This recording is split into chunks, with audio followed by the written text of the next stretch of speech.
My mother forced me to play hide and seek every night at 9. Tonight, it wasn't a game. I knew other families didn't do this, but I never called her out for it. It was the same routine every night. She would take me to the park in the middle of the night and leave me to hide. But this time I think she left me to die. I thought this was normal. I liked the park after all. During the night, the air was so fresh and it was silent, and the trees seemed larger than usual. She counted down from 100, giving me ample time to run away. My general competitiveness always made me run away, and as far away as I could. I'd find some space behind many trees, and I'd lie down. The park was large, but somehow my mother would always manage to walk past me at least 3 times in those 20 minutes. I'd always hear her speaking as she walked past me. "Come out, Clara. Clara, please come out. I'm sick of this stupid game, Clara. It's cold and I just want to go home." I ignored her. When we first started with the games, I'd been foolish enough to leave my hiding spot. My mother's face immediately turned into one of fury.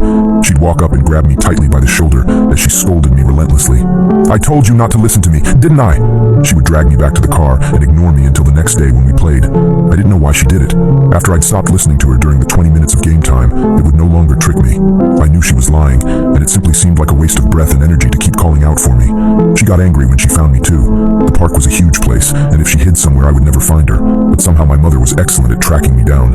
It was like she sniffed me and hunted me down. Instead of getting angry at me, she got disappointed.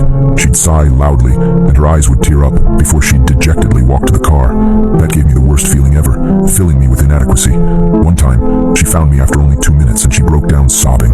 I didn't get it. I felt a huge urge to win. I needed it, so I started to get creative. I hid myself in the bushes. I changed my clothing to be more green and black and generally more inconspicuous. I got high up in trees so it would be difficult to see me from the ground. I learned how to stay still, really, really still. And when I won, my mother would give me a smile.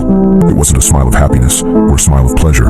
It was more a relieved smile, but I felt so proud when I saw it. We'd go home, and I'd have an easy time falling asleep. Then my father came. One day when I came back from school, I saw him talking to my mother. He was almost never home, actually. I'd seen him twice in my entire life, and my mother never really spoke about him. He was really just a stranger to me. I noticed the expression on my mother's face immediately. It was pale, white, shaking, eyes wide. I couldn't hear what he was saying, so I got closer in towards them. Of course, their conversation stopped just as I did it. Well, my father stopped speaking. The expression on my mother stayed the same. He turned to me and smiled in a wolfish way. It made me recoil away with disgust. He sneered. I thought it was normal. That was how my classmates acted after all. Later that same day, when my father was off in the toilet, my mother got close to me and whispered, "Don't come out. Not even after 20 minutes. My father got really energetic right before bedtime. I thought we'd skip the whole hide and seek thing. My mom looked really sick, and looking at the clock, she said, "Let's take a trip to the park."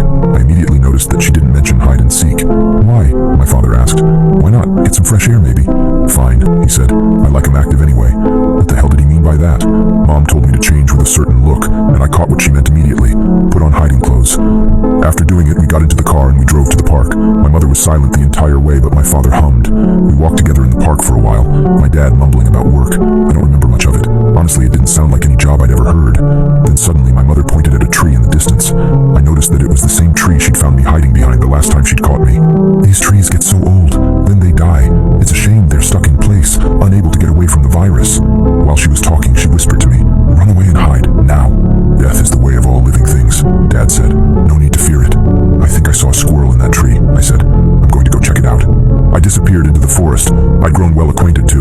I got behind a hill before changing direction and moving away. I made sure to try to move on the spots that wouldn't leave a mark.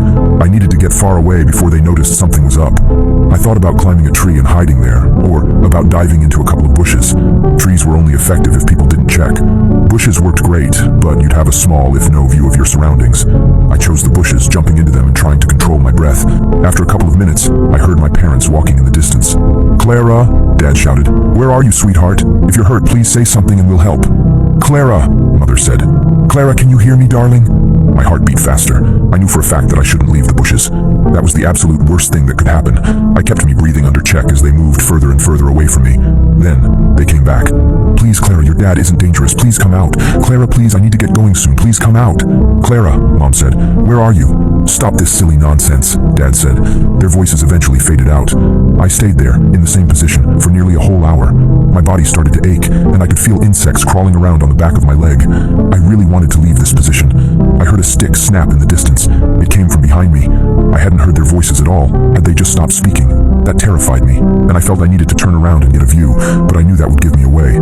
"Clara, stop with this silly nonsense. Come out." I was entirely silent. "Clara, please come out." Her voice was turning more and more desperate, more guttural. Fortunately, it was what seemed to be around 70 meters away from me, but she was approaching. "Clara," Mom said, "I'm getting tired. I just want to go home, eat, and sleep." I stayed silent as the voice grew louder. She was getting close. "I know you're in the area. It's only a moment of time before I find you. I will skin you, haha." What did she just say? "I'll start with your forearms, peeling off your skin with a dull knife, just like peeling back cheese. I wager there'll be lots of blood coming out, and screaming. I won't be able to focus, but that's all right. I can always switch to your other arm." She came closer. "You won't like it. I certainly wouldn't. But I'm not as stupid and disgusting as you are, Clara. No. I'm glad I'm not a creature of filth like you. The only good you can serve is by being in my belly, by fueling me." My heart sank. "I'll find you." The voice was only 20 meters away. "You'll regret not coming out." 10 meters. "You know, I don't eat the bones. They get stuck in my throat, but I can't leave them. I'll probably take them home with me and suck on them. They have a good taste, you know. It'll be perfect." 2 meters. She giggled. Did she find me? Oh no. I debated whether I should stay still and hope for the best or if I should look back. My fear was killing me and it had to know, but I know looking would make noise. No, I had to stay still. "I know where you are," she said. "I'm dead. I'm so dead." But then she began walking away from my spot. "I'll suck on your eyeballs before swallowing them. They're better whole, and they're always wet and squishy so they go down the throat easily. If not, there's always blood. Oh, a mouthful of warm blood. Is there a better feeling?" I stayed still for that entire night, even after I was certain that they'd gone away. It was only when the sun was above me, and I could hear other children, that I stood up. One child jumped back and shrieked. He must have gotten properly terrified. Then, I made my way back home. Dad wasn't there, but Mom was. She hugged me.